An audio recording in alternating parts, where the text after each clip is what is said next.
Hezbollah chief Nasrallah के मारे जाने के बाद इजरायली सेना ने पूरे लेबनान में हमले अब बेहद तेज कर दिए हैं। उधर प्रधानमंत्री नेतन्याहू ने ऐलान कर दिया है कि हिजबुल्लाह के साथ साथ अब ईरान को भी छोड़ा नहीं जाएगा। तो नेतन्याहू ने भी साफ किया है कि ईरान का भी वही हाल होगा जो कि हाल हिजबुल्लाह का किया जा रहा है।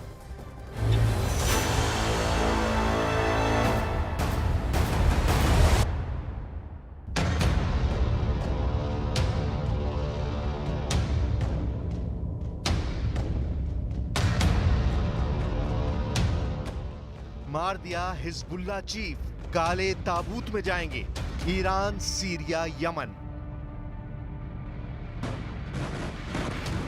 शुक्रवार को बेरूत में इजरायली वायुसेना ने जिस तरह से हिजबुल्लाह चीफ हसन नसरल्लाह को भीषण धमाके से उड़ाया, उसे देखकर पूरे मिडिल ईस्ट में हड़कंप मच चुका है।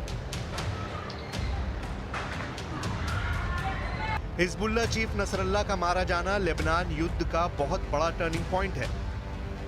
अब लेबनान में एक भी हिजबुल्लाह का ऐसा टॉप कमांडर नहीं बचा है जो इजराइल से जंग करने की हिम्मत कर सके। एक भी हिजबुल्लाह का ऐसा कमांडर नहीं बचा है जो इजराइल से जंग पर बड़ा फैसला ले सके।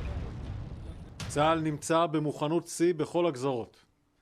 אנחנו עדיין בודקים את תוצאות התקיפה של המפקדה המרכזית של חיזבאללה שמוקמה מעל לבניינים אזרחיים בלב שכונת הדחיה בתוך מרחב תת-קרקעי.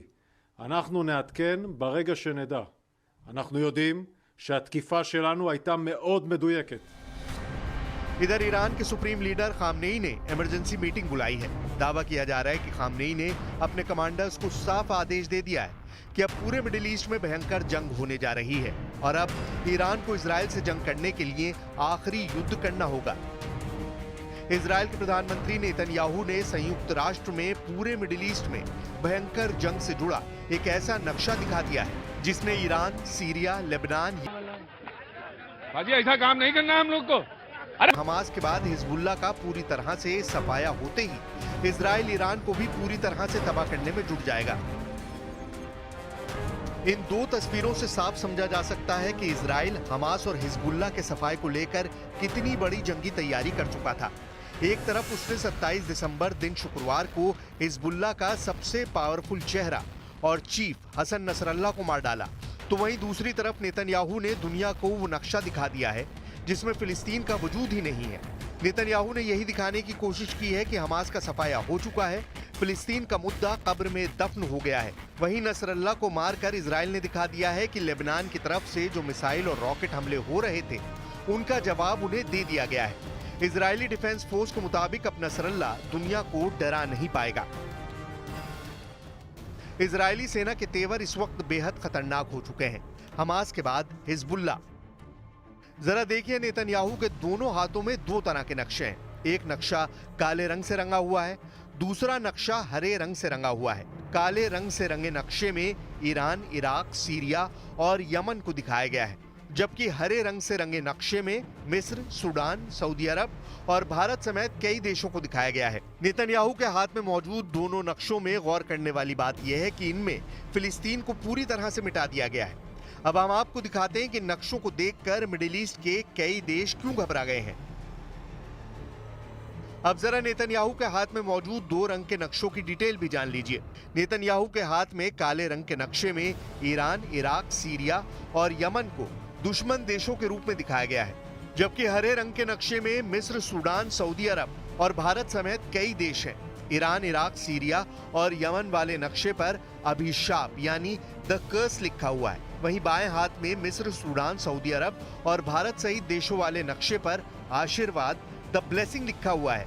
हैरान करने वाली बात तो यह है कि इन दोनों नक्शों में से फिलिस्तीन के वजूद को मिटा दिया गया है। अब दुनिया के कई देशों की सरकार नेतन्याहू के हाथ में मौजूद काले और हरे नक्शों को डिकोड करने में जुट गई है। फिलहाल नेतन्याहू ने साफ संकेत दे दिया है कि हिजबुल्लाह के बाद ईरान पर इजराइल हमला जरूर करेगा। It's a map of a curse. It's a map of an arc of terror that Iran has created and imposed from the Indian Ocean to the Mediterranean. Iran's malignant arc has shut down international waterways. It cuts off trade. It destroys millions destroys nations from within, and inflicts misery on millions. Hezbollah का सफाया, Iran पर हमले की तैयारी। Israeli सेना का Lebanon की राजधानी बेरूत समेत कई इलाकों पर मिसाइल हमला अभी भी जारी है। इजराइल ने बेरूत के दहिया शहर के रहने वाले लोगों को तुरंत इलाका खाली करने को कहा है। इजरायली सेना का कहना है कि इनका इस्तेमाल हिजबुल्लाह इजराइल पर हमले के लिए कर रहा है। इधर इजराइल ने लेबनान सीमा पर अतिरिक्त टैंक और बख्तरबंद वाहन तैनात कर दिए हैं। नेतन्याहू ने सेना को लेबनान में जमीनी हमले के लिए पूरी तरह से तैयार रहने को कहा है। कल बेरूत में इजराइल के फाइटर जेट F-35 से भयंकर हमले किए गए थे, जिसमें न सिर्फ हिजबुल्लाह चीफ नसरुल्लाह मारा गया, बल्कि शहर को भयंकर नुकसान हुआ है। जरा देखिए बेरूत में हुए धमाकों से जुड़ी अभी की बड़ी खबरें क्या आ रही हैं। इजरायली सेना के प्रवक्ता लेफ्टिनेंट कर्नल नादाफ शोशानी ने एक्स पर पोस्ट कर नसरुल्लाह के मारे जाने की पुष्टि की है। इजरायली सेना के प्रवक्ता डेविड अब्राहम ने बताया, एयर स्ट्राइक में 64 साल का हिजबुल्लाह चीफ नसरुल्लाह मारा गया है। हसन नसरुल्लाह को मारने वाले ऑपरेशन का नाम न्यू ऑर्डर था। नसरुल्लाह की मौत के दावे के बाद इजरायली सेना ने कहा, जो भी इजराइल को धमकाएगा, हमें पता है कि उस तक कैसे पहुंचना है। यह हमारी क्षमता का अंत नहीं है। इजरायली न्यूज चैनल के मुताबिक एयर स्ट्राइक में नसरुल्लाह के अलावा उसकी बेटी जैनब भी मारी गई है। इसके अलावा हिजबुल्लाह के दक्षिण फ्रंट का कमांडर अली कारकी भी ढेर कर दिया गया है। हमले में हिजबुल्लाह के मिसाइल यूनिट के कमांडर मोहम्मद अली इस्माइल और डिप्टी हुसैन अहमद इस्माइल भी मारे गए हैं। हिजबुल्लाह चीफ का भाई हाशिम सैफुद्दीन भी कल बेरूत हमले में मारा गया है।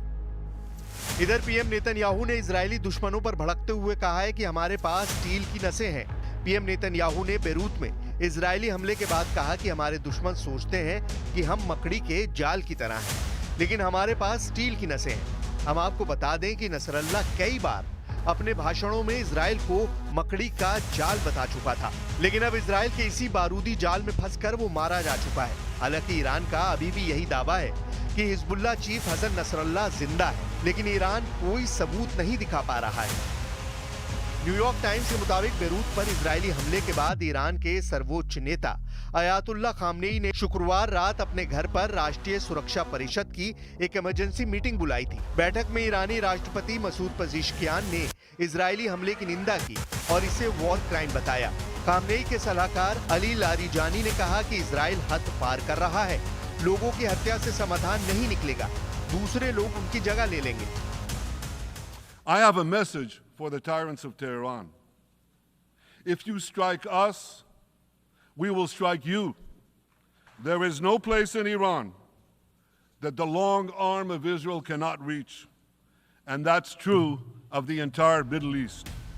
गजा और लेबनान जंग धीरे धीरे पूरे मिडिल ईस्ट में फैल रही है। मिडिल ईस्ट के नक्शे पर आपको जो देश दिखते हैं, उनमें एक तरफ यहूदी देश इजराइल है, जबकि दूसरी तरफ मुस्लिम मुल्क बहरीन, इराक, ईरान, फिलिस्तीन, Jordan, Kuwait, Lebanon, Oman, Qatar, Saudi Arab, Syria, UAE और यमन है। कुल 14 देश हैं। बाकी 2 और देशों तुर्की और लीबिया को भी मिडिल ईस्ट का ही हिस्सा माना जाता है। तो हो गए कुल 16 देश, और इन 16 देशों में से 15 देश तो मुस्लिम हैं, जबकि इकलौता यहूदी देश है जो 15 देशों से लड़ने का इरादा रखता है। हालांकि नेतन्याहू ने मिडिल ईस्ट के कम से कम 6 देशों को इजराइल की तरफ मिला लिया है। इसलिए ईरान, लेबनान, सीरिया, इराक और यमन के लिए इजराइल को आसानी से हरा पाना लगभग असंभव है। हिजबुल्लाह चीफ हसन नसरुल्लाह की मौत के बाद पूरे मिडिल ईस्ट में गदर मच गया है। इजराइल 9 दिनों से लेबनान में मिसाइल हमले कर रहा है। अल जजीरा की रिपोर्ट के मुताबिक इजरायली मिसाइल हमलों की वजह से लेबनान में 700 से ज्यादा लोग मारे गए हैं। इसके अलावा 5 लाख से ज्यादा लोगों को अपना घर छोड़कर जाना पड़ा है। इजराइल ने लेबनान में चलाए जा रहे ऑपरेशन को नॉर्दर्न एरोज नाम दिया है। अब देखना होगा कि हिजबुल्लाह संगठन में 32 साल से चीफ रहे नसरुल्लाह के मारे जाने के बाद हिजबुल्लाह इजराइल से जंग कैसे करता है।